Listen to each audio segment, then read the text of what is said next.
I'm Murray Carter. Welcome to Carter Cutlery's High Performance Tips. Today we're at Terry's Gym in Vernonia, Oregon. We're with legendary bodybuilder Terry Fultz. What are we going to do today, Terry? Today, Murray, we're going to do some chin-ups. We're going to do real chin-ups. We're going to go full range of motion. My eyes are going to go over the top of the bar. The camera's going to watch this very carefully. Make sure that no one is helping me in any way, and I'm doing full range of motion at all times. We're going to try to surpass 20. I'm age 65. I challenge the world to do half that many. Are we ready? Yeah, I'm ready. As soon as you get up there, I'll move the bench for you. All right, here we go. Okay. I'm going to strap in because my grip will have a tendency, in order to do this many chins, to weaken before my back. So, okay, ready? Terry. You gonna pull the bench? Here we go. Here we go. Here's the bench gone. 5.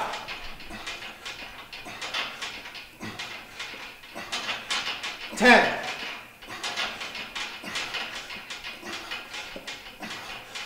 15.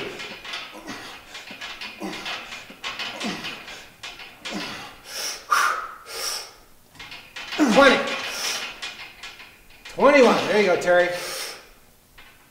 22. Looking good. 23. 24. 25. That's that bench. There you go. 25's good. 25, Terry. Woo! That's excellent. With no warm-up right off the cuff No like warm-up, that? just right out of the chute. Yeah, well done. Well done. I'm sure our viewers are going to kick out of that. Cool. At 65, 25 pull-ups. Fresh off the block.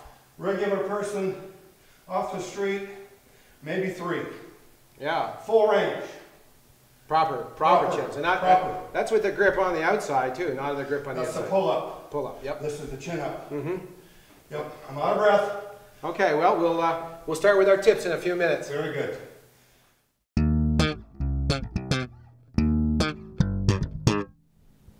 Okay, Terry, we're going to start with warm-up. All right. And everybody understands you got to warm up before you do exercise. Yes, you do. It's very important. Yeah, but everybody doesn't understand exactly why we got to warm up and what we need to be looking for when we warm up. Tell us a bit about that. I'm glad you asked that question, Murray. What we're looking for is integrity of the joint. Mm-hmm. The joint is the weak link in the chain for most people.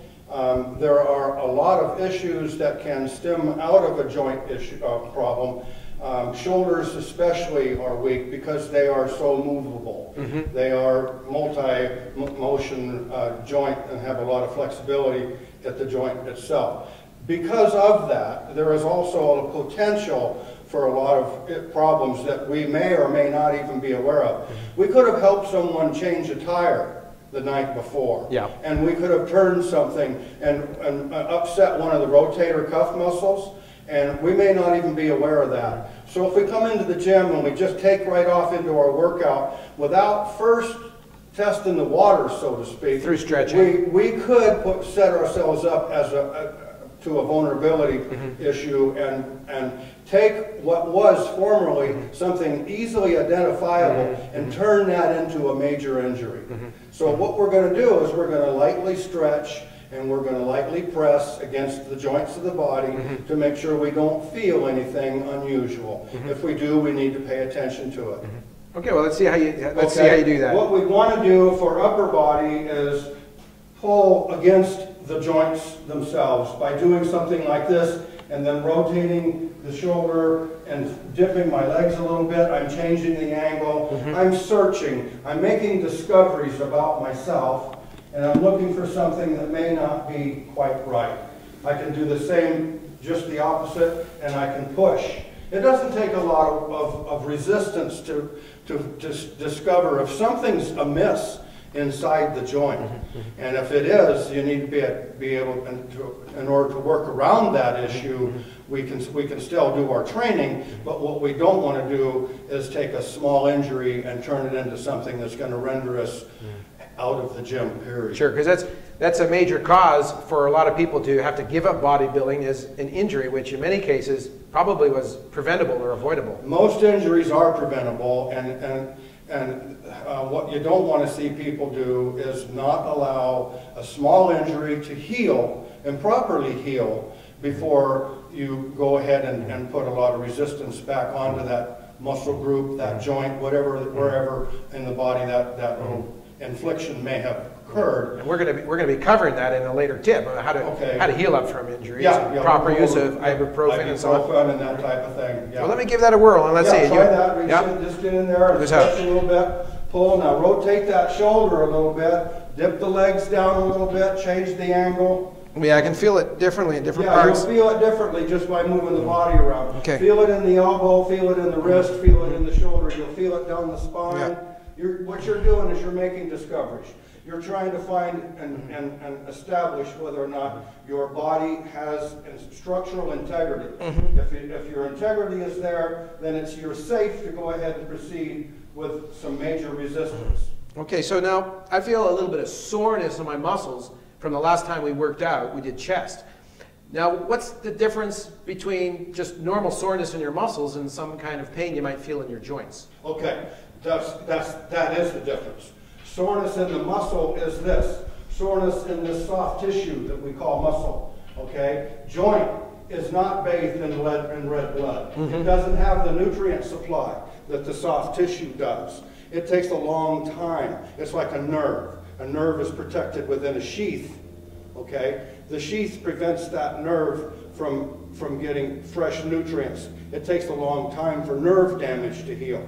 The same thing will happen to a tendon, which holds muscle to bone, or a ligament, which holds bone to bone. So ligaments and tendons don't have that luxury of a bath in red blood. So the soreness that we get at the muscle, at the cellular level in the muscle, is a whole different ball game compared to what's going on inside the joint. And the joint will render the muscle useless if the joint can't function. That's right, that's right. Okay, Terry, now what about the lower body? How do you want to go about stretching that out? Lower body would be the same as upper body. If you took your arm off, Murray, and turned it around, it's a leg. Okay. Okay. The only difference between this limb and that limb is this your elbow doesn't have a kneecap. Okay. Other than that, they're the same limb. Your wrist has almost the same amount of bones in it as your ankle. You have the metacarpals and you have the phalanges. Toes, metacarpals on your foot. And you have two major bones here and a single bone here. The same thing with the leg. Okay. So the leg is like the elbow in a way. The arm can't bend backwards. Neither can the leg bend forwards. So if we turn this around, that is a leg. Okay. See what I mean? So that's how simple that is. Well, if I ever lose my arm, I'm going to start making knives with my toes. There you go. Okay, if we take that knowledge that we have now, the limbs are basically the same. They're just reversed and one without a kneecap. So what we want to do is just put some slight resistance. The body weight is enough. So if I just start to bend my knees a little bit, my quads are immediately taking over my body weight. I'm no longer in bone support. Bone support is standing with your skeletal bones supporting you, okay? And we are being balanced, of course, by our muscular system. But this is muscle. As soon as we break the knee, now we're at muscle, okay? So muscle is now supporting us. So we want to just check the knee. So if we bend a little bit more, we're going to discover a little bit more. If I'm feeling pain or something in the knee joint, if I'm feeling something wrong in the joint of the ankle, I move my feet around. I'm just stretching and feeling things and making sure that my hips especially, I don't have any issues going on there, so I can stretch like this. It's just a search for the integrity of the joint more so than the muscle. The muscle soreness you're going to have, and as bodybuilders, trainers in general, you need to make friends with that soreness.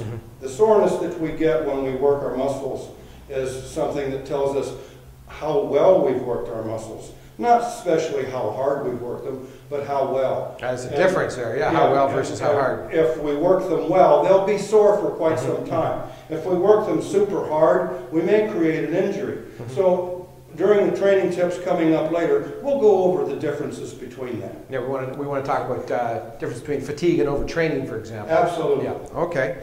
So my question would be, A lot of people have back problems, lower back problems, so on. We want to make sure, how do we get a check to make sure our back is up to the task now for lifting heavy weights or lifting light weights, a lot of repetitions. Okay. Back injuries. Most people age 40 and over already have a back problem. 40 over. Okay. So especially our low back. We have 5 lumbar vertebrae, we have 12 thoracic, we have 7 cervical. So if we understand that as we age, those discs that separate the vertebrae begin to wear, they begin to wear out. By the time you get to be my ripe age at 65, so a lot of this is bone-to-bone contact by now, especially in my lower back. So what I want to remember when it comes to my back is that I need to keep proper form at all times.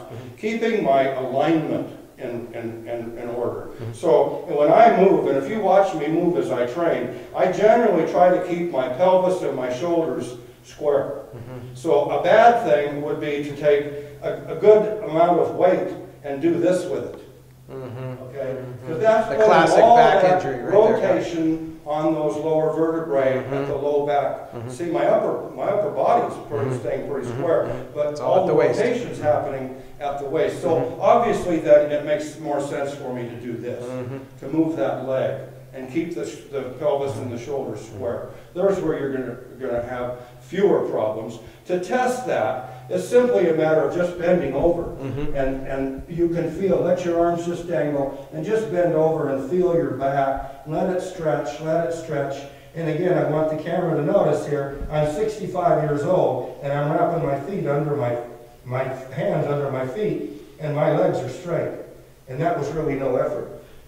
With a back issue, because I've had back issues since I was 40. So I've learned to work around them, be cautious with them, make sure that I move the weight in a manageable way and move manageable weight. Okay, so in conclusion, I've noticed your common theme here, and that is that when you're stretching, you're really trying to pay attention to your body, what your body's telling you.